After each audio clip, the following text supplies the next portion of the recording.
Hello, everyone, and welcome to the Pash On podcast. Let's get started with your host, Brian Pash.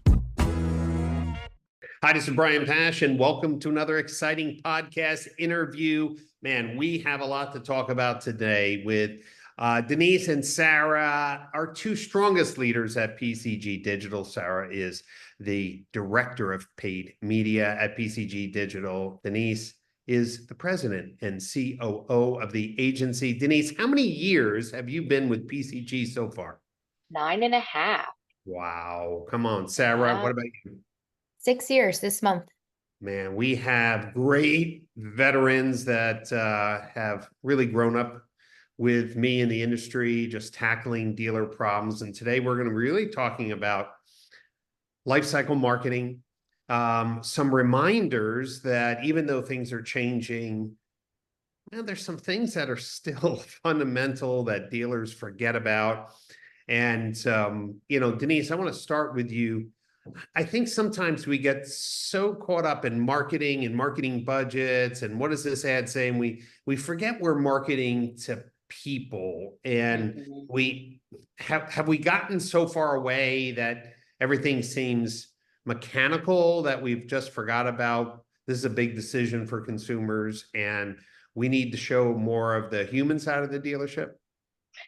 Yeah, that's correct. I think when I started in the industry in 2015, there was a big emphasis from us as an agency to, really showcase the auto dealerships in a very personal light, right? To make people more comfortable with their purchases, because it is a big decision for a lot of households. And where we are today is just amazing as far as what we're able to do as, collecting data and, tracking data and utilizing CDPs. But there's a big call now for us as marketers to kind of bring it all back to the human side as well. And we kind of want to look at that as almost as if we're personifying our data, right? And making sure that we are remembering that as we see these views come in, the engagement, the clicks, that there is an individual behind that. And what do they need from us to be able to solve their problems? Sarah, you've been looking at all of the paid media campaigns that PCG runs for its dealer clients. And are you seeing the decision tree of when a consumer comes in market and out of market shorter, longer? What should dealers know about what you're seeing in the way in which consumers engage and over what period of time? Yeah, absolutely. So the consumer journey is only getting longer and longer because people just have so many more options, right? So we as marketers in the automotive space tend to look at our digital marketing on a 30-day cycle.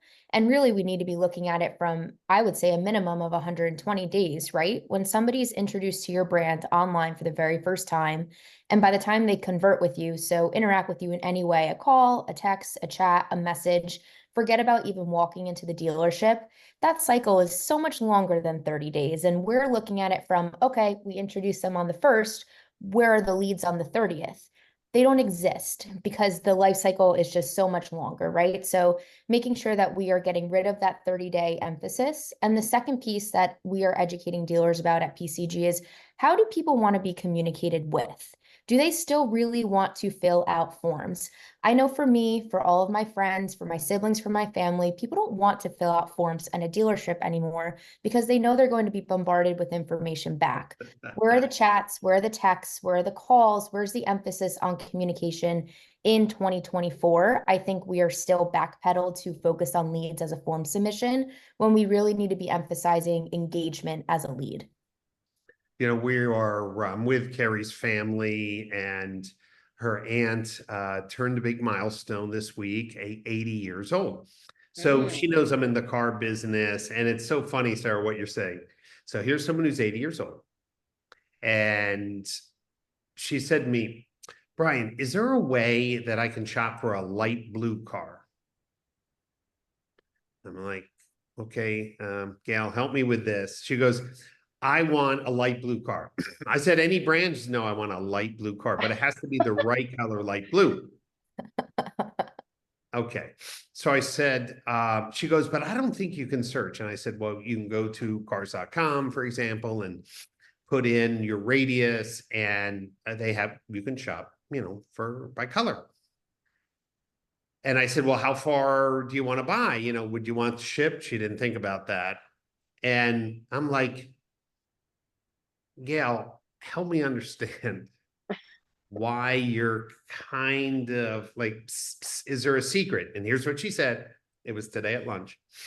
If I go to a dealership and I tell them I'm shopping for a blue car, then I'm going to get bombarded with calls. Bombarded. That was the word she used. So, it may be not just the younger generation who might prefer a text message or a phone call. But I think people have been burned out about the number of emails, right? It's very common. Someone submits a lead, they have their AI assistant, then the salesperson, and then they maybe even have a general manager email. They may get 3 emails within the first day. And I'm trying to figure out, Denise, is there any other business that 3 different people would contact? If someone wanted to buy a couch or if someone wanted to book a travel ticket, 3 different people? Have we lost our way? Have we lost our way?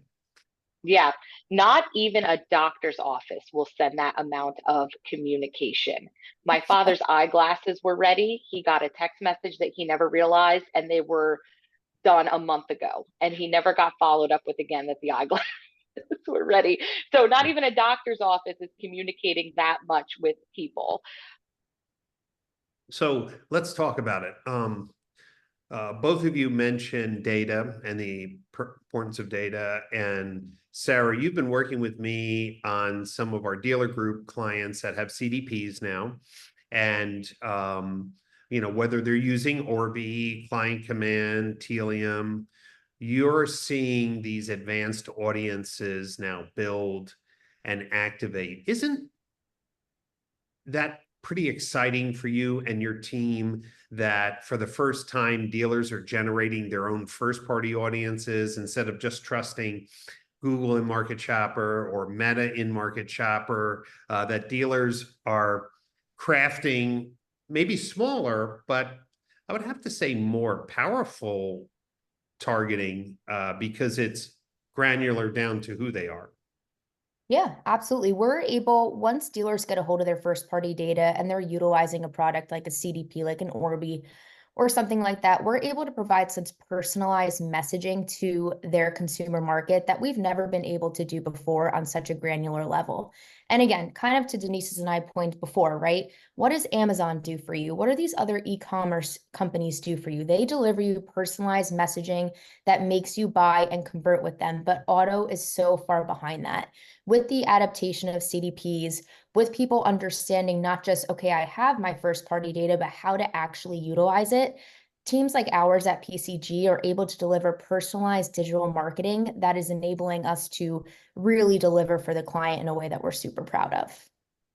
One of the things that I've been writing about lately and have actually published an initial spec of this concept of, since most website platforms and vendors are supporting the Automotive Standards Council, we can see when a consumer starts a trade process and doesn't finish it, or start a service scheduler. And Denise, we know, like, I'm sure you've done this, you've left something in your shopping cart, maybe summer distracted you and you didn't click, to check out, and you get an email, right? Hey, you left something in your shopping cart. I think, to me, like, that's personal. They know I was shopping, I left something in my cart. We're able now, and I think the dealers who work with PCG kind of get blown away, is that when you have an identity resolution, if an existing customer stops a trade process or a service scheduler, you can actually have someone call up the person and say, hey, I see that you're struggling with the online scheduler. Can we schedule it for you? I mean, Denise, isn't this the future, right? Kind of seeing who's in our virtual showroom, and if they're an existing customer, right? We don't have to just throw them in a Facebook campaign or a Google campaign. We can actually have a responsible person give them a call. That's right. And I think, with identity resolution, what's been great is not only are you going to focus on maybe the vehicle that they abandoned, but you can see what else they looked at and help them make that decision based off of that personalization. And I think what also has been great about the concept of the CDP and identity resolution, bringing back in the advertising, is that when somebody then, say, is scrolling through their Instagram or Facebook, they're going to see the vehicles that they've looked at, right, in their feed, and they can continue to shop and scroll through. And it kind of, helps them not only come back to the website, but make a decision, based off of what it is that they're being served, right? So it kind of works in two ways. Whereas, the dealership obviously can contact and go through the vehicles that they've looked at, but then their feed feels personalized to them as well, too. Yeah, I'm looking for a new wine refrige, one of those pre-built ones. And it's interesting. After I looked at them, Meta is serving up not only the company, which was Wine Enthusiast, but I must have been added into like a wine shopper audience because 3 or 4 other wine cooler companies are now in my feed. And that really brings down to the life cycle market, right? If your customers are on your website, understand that that shopper, your customer, is sending off signals, not only that you have, but your competitors have. And if you don't have a comprehensive marketing strategy to be on streaming, to be on Amazon, for example, or to be on social, to be in the Google search, be in the VLA, Sarah, right? It's almost like the technology is getting so targeted that dealers really need to think of this complete approach to reaching a customer. Because for me, I'm seeing these wine cooler ads in Google. I'm seeing them in social. I'm sure soon I'm going to start getting some email offers. So let's talk about that, Sarah. What do you say to dealers who say, hey, I don't need to be on Instagram. I don't need to be on Facebook. I just need to be on Google. Serious buyers are not, using social media for car shoppers. Some dealers still think that. Yeah. So, I mean, I was looking at a report the other day that showed there was 100 digital touch points before a shopper converted with a dealership. 100 different touch points. So, there's an average of 26. So even looking at the number 26, right, there's an average of 26 digital touch points before somebody decides to convert with you. Are you present for each 26 of those digital touch points? Or are you only focused on being present for the 26th digital touch point? If you are not present during the entire journey, then somebody else is, and their journey is going to go askew, right? So that's the first thing I say. And that really goes back to our point about personifying your data and really understanding the story of each of your customers and understanding that they are a person and how are they shopping for a car online. And when dealers that we talk to at PCG get so focused in on the numbers and focused in on the lead count and things like that, I'm like, let's take a step back and let's think about what you engage with on social. Let's think about when you pick up your phone, where's the first place you're going? What are you in market for? And how are you personally, outside of your job, outside of automotive, shopping online? And that really makes them take a deep breath and say, okay, I kind of better understand at a very high level, this is what my media mix should look like, because I am now personifying my data and putting a face to the whole journey. Yeah, and I think it's generational. So, Carrie and I love to travel. She finds hotels and destinations on Instagram. Yep, I believe it. So like, I don't do that, and maybe it's just a generational thing, but she'll be like, we got to stay at this hotel. Now, normally it would be like, oh, there was a review or someone told, she goes, I follow this influencer and this place is amazing. I'm like, really? Just because yes. And believe it or not, I would say 9 out of 10 times the hotels were amazing, right? Or the destinations. So I think dealers have to realize that generationally, they may be searching one way or using certain tools, but Carrie is looking at things differently. And that's where one thing I wanted to bring up, Denise, you formed a partnership to allow our dealers to advertise through Amazon's huge video streaming network. And people often don't understand, we're not talking about putting dealer ads next to their products, but Amazon has the best data on US consumers, period, right? That's right. The correct address because they ship things, the correct email because they want their orders, right? So they have all this data and millions of vehicles stored in their garage. Again, I don't really use Amazon for buying car things because my cars really don't break down. But that being said, dealers should realize that Amazon has partnered not only with their own content network, but other streaming networks. But by loading up clean data, right? And PCG can help dealers clean their DMS data and then load it up into Amazon. It seems that not a lot of dealers are doing it. And it almost feels like, hey, why fish in the crowded stream where 20 dealers are fishing? Why wouldn't you be fishing where consumers are, but maybe not so many automotive ads? What has been the response as dealers start rolling out streaming advertising using Amazon as a distribution platform? The thing to remember, and this actually, is a great conversation starter for even the white paper that we're writing, right? With Amazon advertising, and obviously them having all this information and the clean data and understanding what people are doing in their shopping carts, you can use your advertising then to almost create an intent to shop, right? So in the white paper that Sarah and I are currently in the process of writing, we're telling a story about an individual who started to fill her shopping cart with certain things.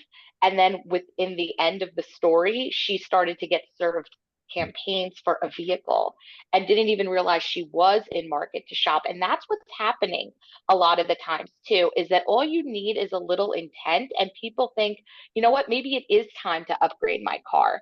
Or it could even be an ad where it's a vehicle buyback, right? We've seen so much with vehicle acquisition. Like we have to start to think of it in this huge overarching picture. Like Sarah said, there's so many digital touch points.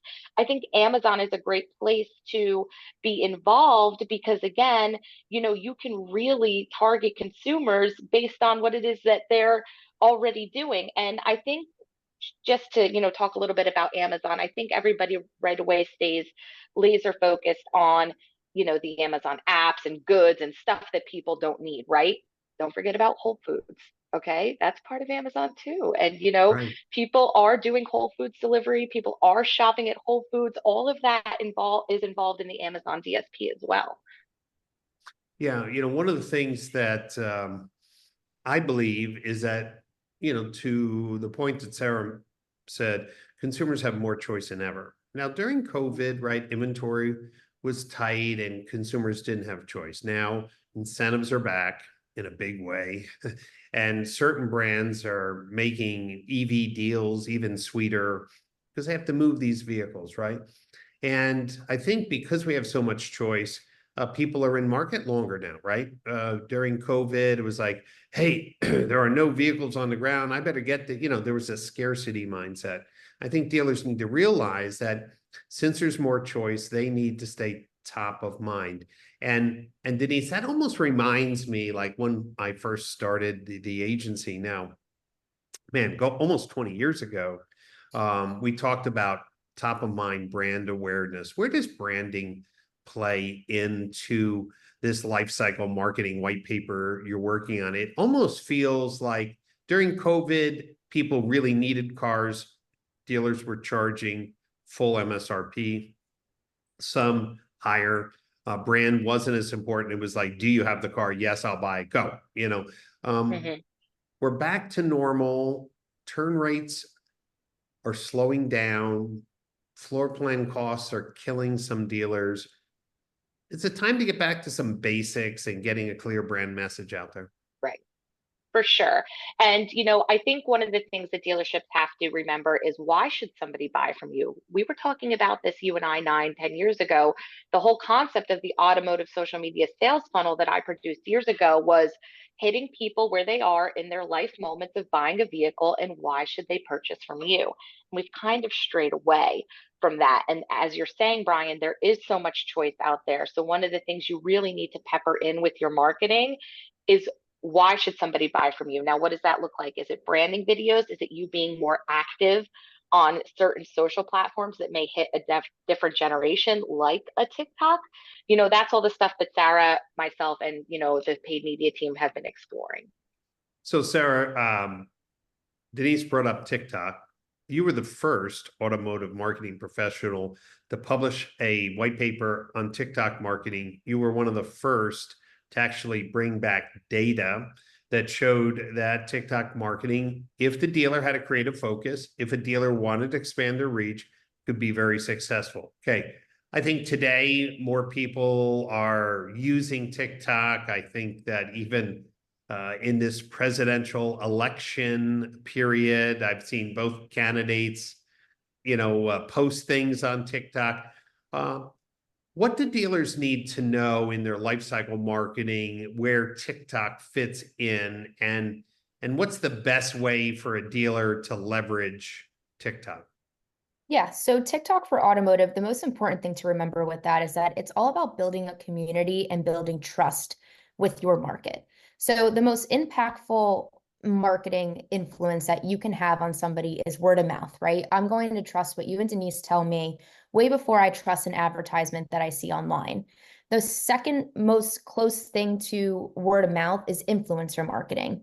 Influencer marketing is basically what TikTok is all about. It's about building a digital community of trust and engagement that has nothing to do with shoving sales incentives down to anybody's throats or focus on filling out forms. It's about building trust and building, just identifying your brand and who your market is and making sure that they're engaging with you in a very fluid way, in a way that if I see you in my TikTok news feed, I won't think twice about it. I won't think it's an ad. I will just think it's something that I am engaging with, just like all of my other content. So the place where people can get started in automotive is just organically posting online and seeing what sticks.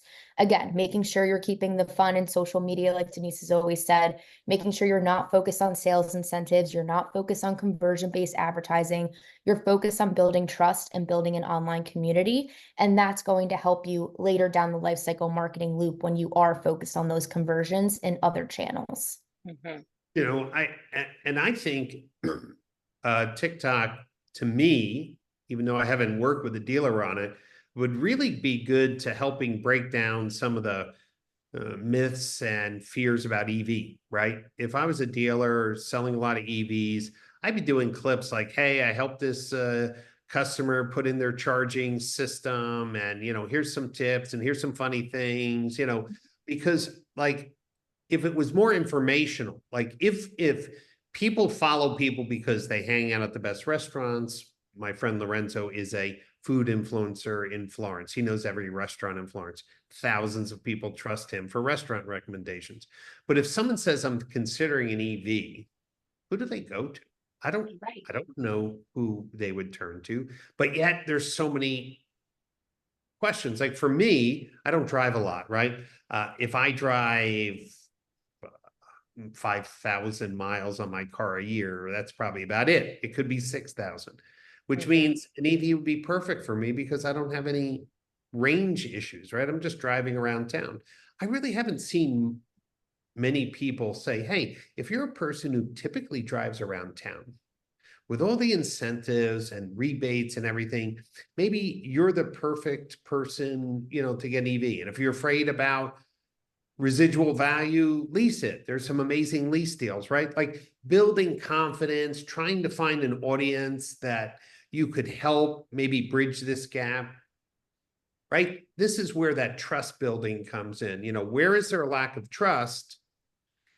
And then building that. I don't know if car dealers think that people would listen to them, but I think if it was the right content, they would. I mean, people read my articles in automotive dealers. I have 13,000 dealers, subscribe to my newsletter because they want to have somebody talk to them about the things that they don't know about.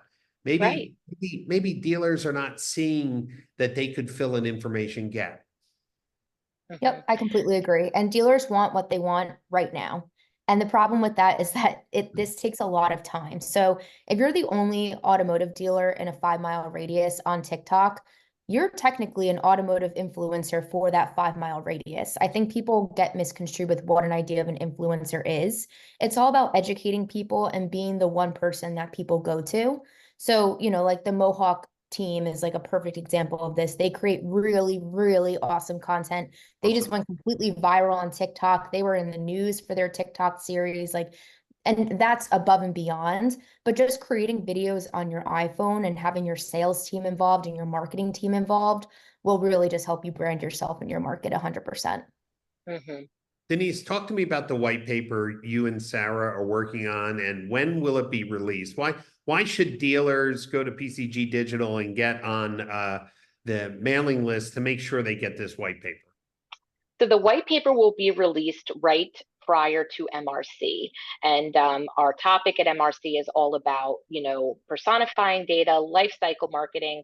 I think what's important about the white paper is it really is going to tell a story about an individual, how many digital touch points they had, and what led them to convert. Now, people may say, well, you just, made this up. Absolutely not. This is based on my personal experiences. It's based on some of my friends' personal experiences, and I kind of compiled it all together in that aspect. Then Sarah in the white paper took each of those digital touch points and put them as to where they need to be in that life cycle marketing.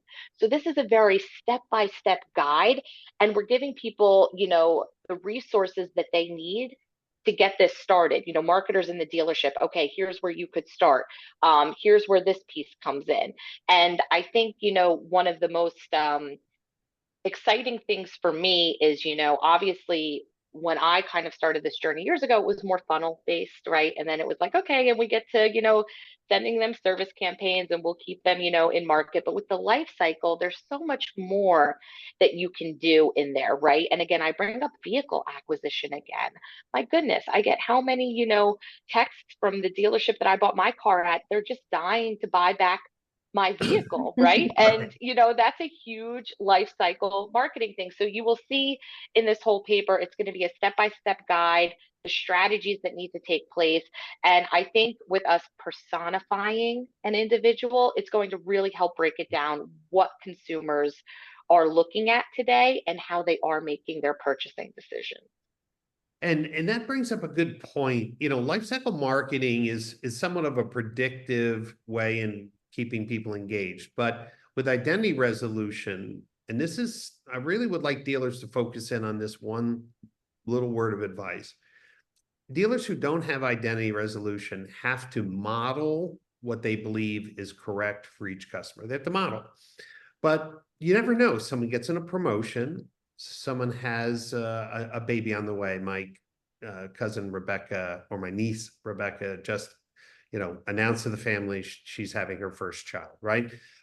Emotional time, right? But maybe they're thinking like, we need a bigger car.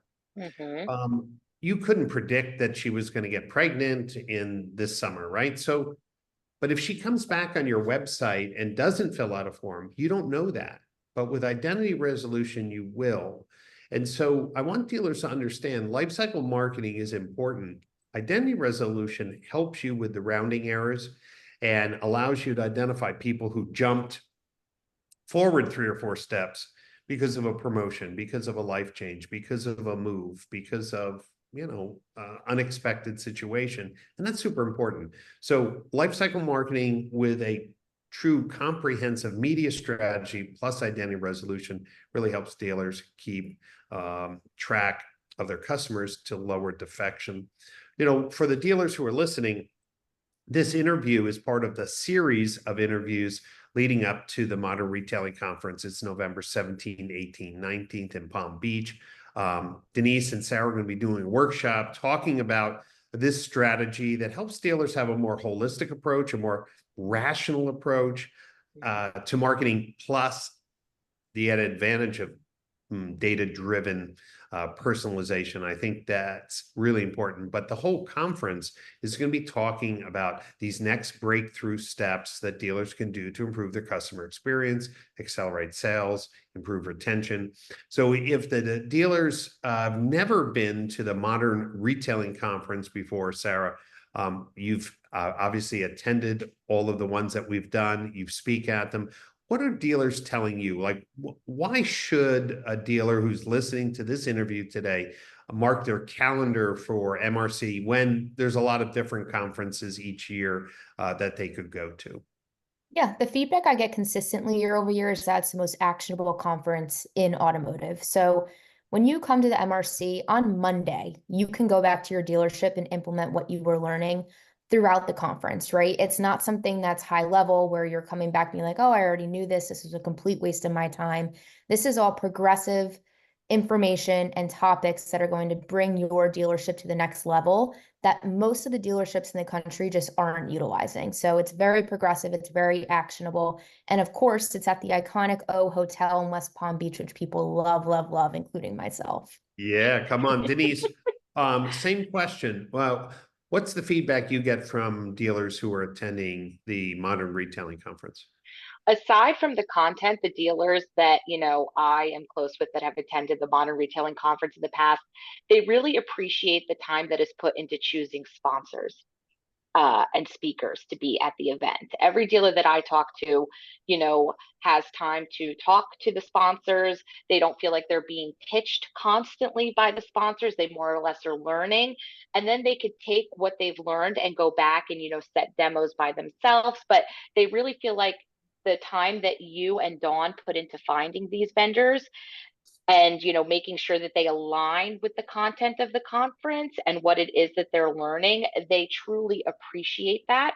And I think it only makes all of us stronger as an industry for then even like Sarah and myself to understand what all the other vendors in our space are doing as well. So it's not just so much from a dealer to a vendor, it's a vendor to vendor as well. Yeah, yeah. That's one of the feedbacks I get is that there's some intimacy and the vendors can network, and there's been partnerships and deals made at the conferences. So it's a great environment for everyone.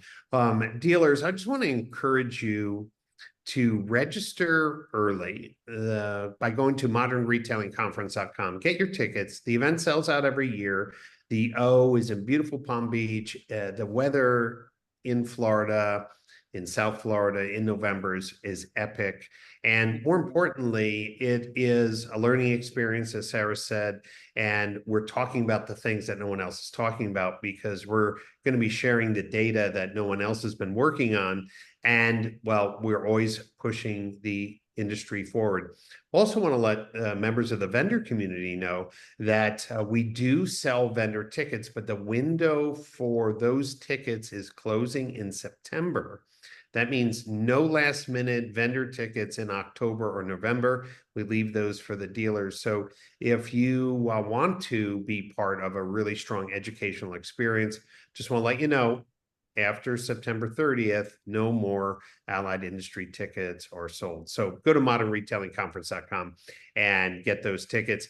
Denise, as the president of PCG Digital, full service digital agency, you've spent a lot of time in building content for the website. You've made it an informational resource for dealers who are shopping for a new agency, looking for someone to really rationalize their marketing budget. What website should they go to, and what's the best way to get in touch with you or Sarah? Sure. So go to pcgdigital.com and as you're scrolling through our homepage, if you go to the bottom, it'll say take our value quiz. All right. And when you click take our value quiz, what you can do is answer questions based off of your needs and wants currently within the dealership. And then at the end of that value quiz, you're going to get a persona, right? Whether it's you're looking for transparency or customer service. And within there, you'll meet one of our current dealer partners who is in that persona as well, which is great. Now, the beautiful thing about taking our value quiz is you don't have to fill out a form to get your results, right? It's just going to be given to you. And once you see your results, if you feel that there's something that you need or something that there's lacking, you'll be able to contact us right through the website. You can also email me at denise@pcgcompanies.com. And Sarah, of course, it's sarah.ciacciola@pcgcompanies.com. All right. Well, it's so good to sit down with both of you and just talk about what we love the most. That's really helping our dealers succeed, help them be more profitable, help them have the right brand message in market. So thanks for your time today. And we're looking forward to hearing your workshop at the Modern Retailing Conference. coming up November 17, 18, 19. And if this is the first time you're listening to one of my podcasts, you should know there's dozens of interviews over the years with industry leaders, innovators, agencies, technologies that are transforming automotive retail. And so just search for the Brian Pash podcast on your favorite podcast player. And more importantly, make sure you listen to all the interviews leading up to MRC. If you're coming, then you'll have a chance to know which companies are piquing your interest, maybe set up some demos before the conference, or maybe a dinner, because I know dinner with Denise and Sarah is a hot ticket at MRC. So dealers who want a VIP seat at the dinner table with PCG, you could just send a note to Denise or Sarah about that. Thanks everyone for listening in. Thank you both for being passionate about dealers, and we'll catch everyone next time on another podcast interview.